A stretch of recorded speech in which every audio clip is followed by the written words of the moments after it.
തിരുവനന്തപുരത്ത് സർക്കാർ ഓഫീസിൽ പ്രാദേശിക മാധ്യമ പ്രവർത്തകനെ തൂങ്ങി മരിച്ച നിലയിൽ കണ്ടെത്തി.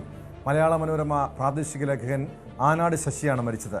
കോൺഗ്രസ് നിയന്ത്രണത്തിലുള്ള സഹകരണ സംഘത്തിൽ നിക്ഷേപിച്ച 1.5 കോടിയിലേറെ രൂപ തിരിച്ചു കിട്ടാത്തതിലെ മനോവിഷമമാണ് മരണകാരണമെന്നാണ് സൂചന. വെള്ളയമ്പലത്തിന് സമീപം കനകനഗറിലെ വീട്ടിൽ നിന്ന് ഇന്നലെ രാത്രിയോടെ ശശിയെ കാണാതായിരുന്നു. തുടർന്ന് നടത്തിയ പരിശോധനയിലാണ് കനകനഗറിലെ റീസർവേ ഓഫീസിന്റെ ഷെഡിൽ തൂങ്ങി മരിച്ച നിലയിൽ കണ്ടെത്തിയത്.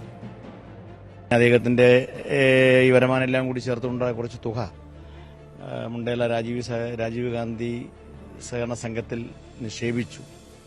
അവിടെ ഉണ്ടായ ചില സാമ്പത്തിക പ്രശ്നങ്ങളുടെ പേരിൽ ആ പണം അദ്ദേഹത്തിന് സമയത്ത് എടുക്കാൻ കഴിയാത്തൊരു സാഹചര്യമുണ്ടായി. ആ സംഘത്തിന്റെ പ്രസിഡന്റായിരുന്ന ശ്രീ മോഹനൻ ആത്മഹത്യ ചെയ്തു. അതുമായി മാനസികമായി അല്ലെങ്കിൽ കുറച്ചു കാലമായിട്ട് കുറച്ച് ബുദ്ധിമുട്ടുകൾ, അദ്ദേഹം പ്രയാസങ്ങളുണ്ടായിരുന്നു. അതിനുശേഷമാണ് അദ്ദേഹത്തിന്റെ ശരീരത്തിൽ മുഴുവൻ ഒരു വ്രണം പോലെ വരികയും പിന്നെ അതുപോലെ ചെവി സംബന്ധമായ ENT പ്രശ്നമുണ്ടായി. തിരുവനന്തപുരം മെഡിക്കൽ കോളേജ് ആശുപത്രിയിൽ ചികിത്സയിലായിരുന്നു. ഈ അടുത്ത ദിവസവും തിരുവനന്തപുരം മെഡിക്കൽ കോളേജ് ആശുപത്രിയിൽ പോയി ചികിത്സ നടത്തി വരികയുണ്ടായ ശാരീരിക അസ്വസ്ഥതകൾ അദ്ദേഹത്തെ വേട്ടയാടി. ആ ശാരീരിക അസ്വസ്ഥതകളാണ് അദ്ദേഹത്തെ അവസാനം ഈ മരണത്തിലേക്ക് നയിച്ചത്. മുണ്ടല സഹകരണ സംഘത്തിലെ ക്രമക്കേടുകളിൽ സഹകരണ വകുപ്പിന്റെ അന്വേഷണം തുടരുകയാണ്. സംഘം പ്രസിഡന്റ് മുണ്ടല മോഹൻ നായരും നേരത്തെ ആത്മഹത്യ ചെയ്തിരുന്നു. വിവരങ്ങളുമായി BV അരുൺ ചേരുന്നുണ്ട്. അരുൺ, ഈ സഹകരണ ബാങ്കുകളുടെ തട്ടിപ്പിനെ തുടർന്ന്, സാമ്പത്തിക ക്രമക്കേടുകളെ തുടർന്ന് പണം നഷ്ടപ്പെട്ട നിരവധി നിക്ഷേപകർ ജീവനൊടുക്കുന്ന സംഭവങ്ങൾ, അല്ലെങ്കിൽ ഈ ബാങ്കുകളുടെ ജപ്തിയെ തുടർന്ന് പലരും ആത്മഹത്യ ചെയ്ത സംഭവങ്ങളൊക്കെ നമ്മൾ മാധ്യമപ്രവർത്തകർ റിപ്പോർട്ട് ചെയ്യാറുള്ളതാണ്. പക്ഷേ ഇവിടെ ഒരു മാധ്യമപ്രവർത്തകന് ഇത്രയൊരു ദുർഗതി ഉണ്ടായിരിക്കുന്നു. എന്താണ് ആത്മഹത്യയുടെ കാരണമെന്ന് വ്യക്തമായിട്ടുണ്ടോ? ടോം, മലയാള മനോരമയുടെ നെടുമങ്ങാട് ലേഖകനായി പതിറ്റാണ്ടുകളായി ജോലി ചെയ്യുന്ന ആളാണ് മോഹനൻ. അദ്ദേഹം കോൺഗ്രസിൻ്റെ ആദ്യകാല പ്രവർത്തകരിൽ കൂടിയാണ്. വിദ്യാർത്ഥി രാഷ്ട്രീയ കാലത്തുമൊക്കെ കോൺഗ്രസിൻ്റെ തിരുവനന്തപുരത്ത് സജീവ പ്രവർത്തകനായിരുന്നു. കോൺഗ്രസ് ഭരണസമിതി നേതൃത്വം നൽകുന്ന ബാങ്കിലാണ്, മുണ്ടേല രാജീവ് ഗാന്ധി റെസിഡൻസ് സഹകരണ സംഘത്തിലാണ് അദ്ദേഹം പണം നിക്ഷേപിച്ചത്. ഇദ്ദേഹം മാത്രമല്ല, നിരവധി ആളുകൾക്ക് അവിടെ ലക്ഷക്കണക്കിന് രൂപ നഷ്ടമായിരുന്നു. സാധാരണക്കാർ മുതൽ വലിയ രീതിയിൽ സാമ്പത്തികമുള്ള ആളുകൾ വരെ അവിടെ പണം നിക്ഷേപിച്ച് വെട്ടിലായിട്ടുണ്ട്. 1,67,00,000 രൂപയാണ് ഇദ്ദേഹത്തിൻ്റെ നിക്ഷേപമായി അവിടെ ഉള്ളത്. നേരത്തെ ഈ ബാങ്കിൻ്റെ മാനേജർ മുണ്ടേല മോഹനൻ നായരും ഇതുപോലെ ആത്മഹത്യ ചെയ്തിരുന്നു. ഈ കടം കയറി ആളുകൾ ബാങ്കിൽ വന്ന് ബഹളമുണ്ടാക്കാൻ തുടങ്ങിയപ്പോൾ അദ്ദേഹവും ആത്മഹത്യ ചെയ്തിരുന്നു.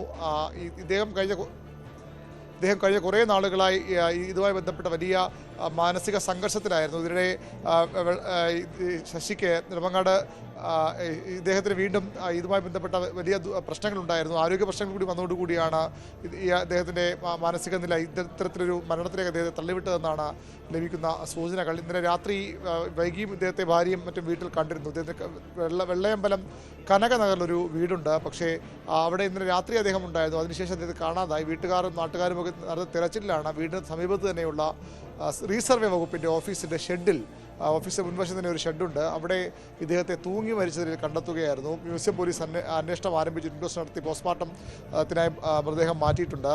പാലോട് രവി അടക്കമുള്ള കോൺഗ്രസിൻ്റെ ജില്ലാ പ്രധാന നേതാക്കളൊക്കെ സ്ഥലത്തെത്തിയത്.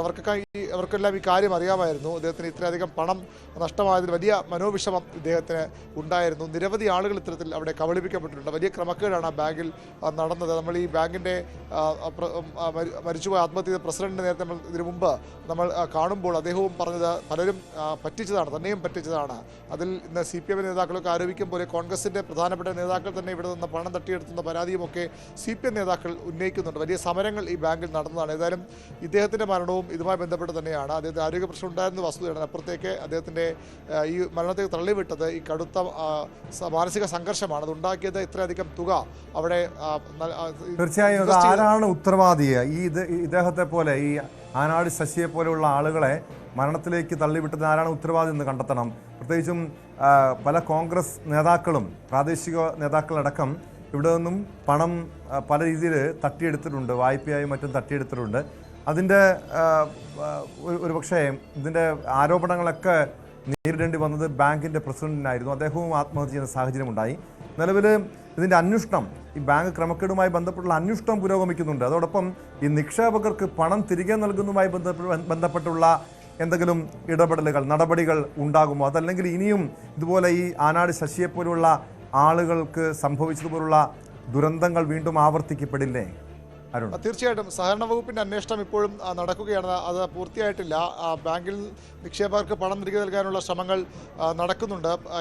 ഇദ്ദേഹത്തിന് തന്നെ കഴിഞ്ഞ ദിവസം ഇദ്ദേഹം 10,000 രൂപ അദ്ദേഹത്തിന് അവിടെ തൻ്റെ പണം തിരികെ ചോദിക്കാൻ ചെല്ലുമ്പോൾ 10,000 രൂപ മാത്രമാണ് അദ്ദേഹം നൽകിയത്. നിരവധി ആളുകൾക്ക് തങ്ങളുടെ പെൻഷൻ ആയ ആളുകൾ പെൻഷൻ പൈസ നിക്ഷേപിച്ചവരുണ്ട്, മറ്റ് സ്ഥലവും മറ്റും വിറ്റ് ഭൂമി മറ്റും വിറ്റ് നിക്ഷേപിച്ചവരുണ്ട്. അങ്ങനെ പലതരത്തിലുള്ള പ്രശ്നങ്ങൾ അവിടെയുണ്ട്. പലരും നമ്മൾ ഒരു തവണ ബാങ്കിൽ പോകുമ്പോൾ മകളുടെ കല്യാണം നടത്താൻ പോലും കഴിയാതെ ബുദ്ധിമുട്ടുന്ന ആളുകൾ നമ്മളവിടെ കണ്ടതാണ്. അത്തരത്തിൽ നിരവധി പ്രശ്നങ്ങളുള്ള ആളുകളുണ്ട്. അവർക്കൊന്നും ഇതുവരെയും ആ രീതിയിൽ പണം തിരികെ ലഭിക്കാൻ ഒരു നടപടിയും ഉണ്ടായിട്ടില്ല. സഹകരണ വകുപ്പും ഇതിൻ്റെ ഉത്തരവാദിത്തം ഏറ്റെടുക്കുന്നില്ല. കോൺഗ്രസിൻ്റെ ഭരണസമിതി അതുകൊണ്ട് തന്നെ അത്തരമൊരു രാഷ്ട്രീയ ആരോപണമാണ് CPM കേന്ദ്രങ്ങളിൽ ഉണ്ടാകുന്നത്. അതിനപ്പുറത്തേക്ക് ആരും ഒരു കാര്യമായ ഇടപെടൽ അവിടെ നടത്തിയിട്ടില്ല.